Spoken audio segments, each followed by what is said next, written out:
Are the Lions actually going to the playoffs? It looks like they got a real opportunity. Next week in Green Bay is probably going to be for all the marbles. Whoever wins that game has a strong likelihood of being in the postseason.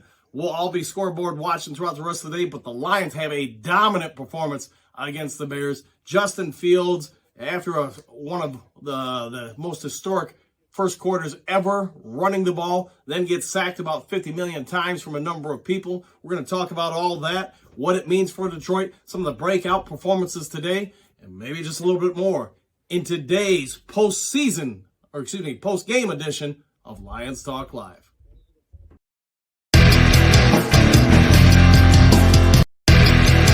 Well, greetings and salutations, everybody out there in YouTube world and land. I am your host once again, Dan Thornton. This is the post-game edition of Lions Talk Live, and a lot of questions after last week's game in Carolina. A lot of people wondering, is this the same old Lions, all that stuff. But what did we get from Detroit? One of the most dominant performances of the season. It's going to be hard to really find faults with this, but I did find one thing in particular, and we'll talk about it during our review of the first half. But let's get into Detroit's win today, all the different performances, and what it all means for the playoff picture. And real quick, before we get into that, if you haven't yet subscribed to Lions Talk Live, please consider doing so. It helps the channel grow, helps me put out more videos, and if you could also leave a thumbs up. It takes you about a second and a half to hit the subscribe button, thumbs up button, and if you'd like to leave some comments in the section below, please consider doing so. Now, let's start breaking down today's game. All right, let's talk about that first half real quick. Lions defense comes out and looks much like the defense that we saw the week prior against Carolina. Just really an inability to contain running backs, or in this case also Justin Fields. One problem I am having with Aaron Glenn throughout the season, and I'm sure if you're watching this video, you've probably noticed it too, mobile quarterbacks give us fits, and a big part of that is Glenn's inability to want to make adjustments defensively. I get this guy loves man-to-man across the board. I get he believes in it. But I also get, as I'm sure most of the viewers watching this also understand, Glenn is being stubborn to a fault.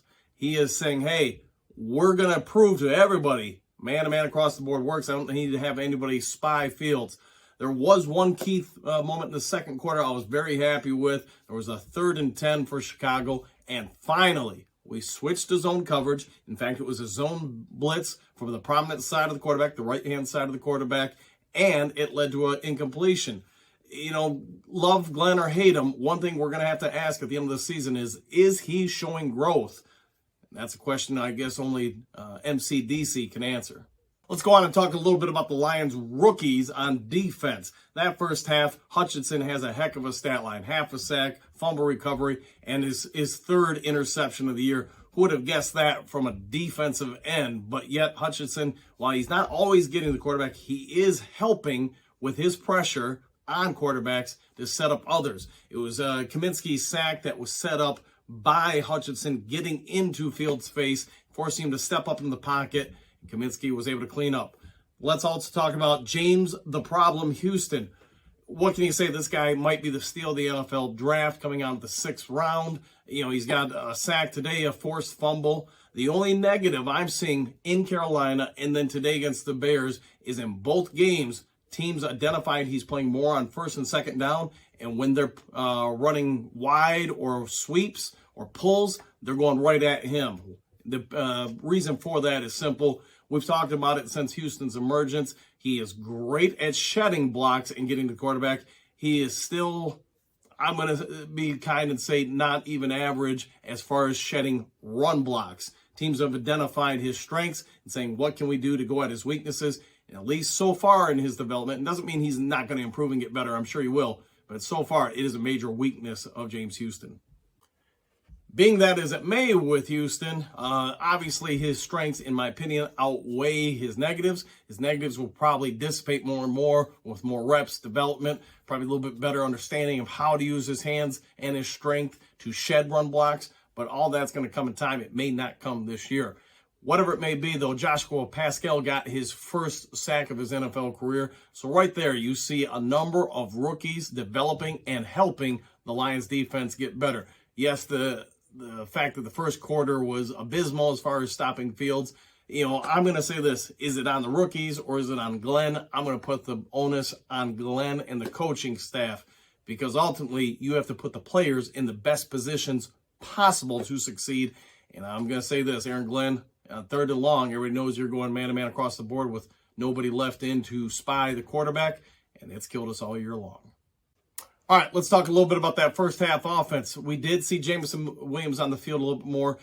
He did not get a catch, but it was clear they are going to use him in a few more packages. It wasn't just deep routes. He did see some short crossers that set up a screen for him that got deflected and knocked away. So you are seeing him get out there more. Jared Goff, I get it. A year ago, everybody hated this guy. But really, think back, and I know I've talked about it 50 billion times here on Lions Talk Live.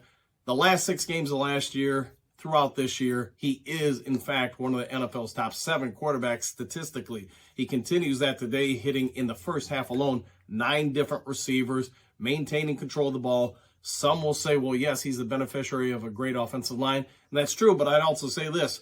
What pocket quarterback isn't the beneficiary of a good or negatively impacted by a bad offensive line? You got to see it both ways. If that line isn't there, then yes, maybe he's not as good. But that's true with just about any quarterback. Just look at Justin Fields today. The last thing I want to talk about with the first half is Dan Campbell's decision right before half to kick the field goal. I get the temptation was there on 4th and 1 to go for it. Maybe they would have got it and then eventually got a touchdown. The risk reward, probably was justified for him to go there. But I think MCDC showed some maturity in saying, let's take the 3 and we get the ball at the half. We're up 14 half, coming into the third, we're going to get the ball. I think I'll say this. I wouldn't have been horribly upset if he went for it there, but the fact is taking the points is never a bad thing. There's a thing I would say in investing, you never lose money, lock in a gain, and I think that's what we could say about MCDC there. He took the points, gave us the 14-point lead, and I think that was a key moment to see that he is continuing to mature as a coach and a leader of this football team. I'd like to be able to say by the end of the season we could say that about Aaron Glenn, because right now I do have some questions about that. Another question I'll pose to everybody out there based on the first half and what he's done in the last 4 games. DJ Chark, is he currently the best receiver, not named St. Brown, on the Lions roster? And if that's the case, does he become a priority to re-sign? I'll tell you my thoughts. I would absolutely love to see Jameson Williams out there with St. Brown and DJ Chark, as long as medical staff say that, yes, that ankle is sound, it's no longer an issue, he's fully recovered, it's as good as it can be, and it's a sound investment for the team to go after him. Because it probably means if you're retaining him, you're losing Josh Reynolds. I don't dislike Josh Reynolds by any stretch, but his production since the hot start he had the season has gone down significantly. The other thing we need to probably identify is the tight end position for Detroit has become a huge win for us since TJ Hutchinson has been traded. The run blocking has improved out of that position overall, but the other part is it's harder for teams to identify who to pick up. When TJ's out there, they knew what they were going to do. In fact, you saw New England do a great job of it. They dropped down a corner and sometimes a safety, left him in man coverage on TJ, and effectively took him out of the majority of that game. Other teams copied that, and his production has gone really down since. Again, we've talked about the defensive line a little bit, but I just want to go into something for you guys. With James Houston, 6 games, he's now leading the NFL as far as rookies in sacks, and Hutchinson is obviously number 2. The Lions have a real budding issue, good issue for them on defense. Where are you going to put all the guys? It's my anticipation, probably come next year, you're going to see Rodrigo take over the middle. You're going to see Houston and probably Romeo Okwara at linebacker and outsides. And then you're going to see, obviously, Pascal and Aidan Hutchinson at the ends, Kaminsky and Ali McNeil inside, perhaps. They're going to have to figure out perhaps another option at defensive tackle to help clog up running lanes. But the Lions have some real strengths emerging on that defensive side of the ball. And ones that, hey, let's be fair, Justin Fields is a monster. And having some guys with some speed outside can really help with containment. Yes, Fields was a little banged up and limited him after the first quarter, but the Lions do have some budding parts to help them out. it'll be interesting to see what they do next week against Aaron Rodgers. Let's talk about the third quarter. The Bears get an opportunity on 3rd and 18 to get the ball back. They're down, I believe it was 14 points. And what do you know? DeAndre Swift hits a Barry Sanders-esque run.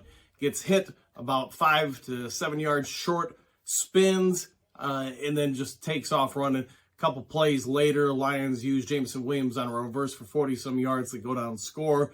They go into the fourth quarter up, I believe it was 38-10.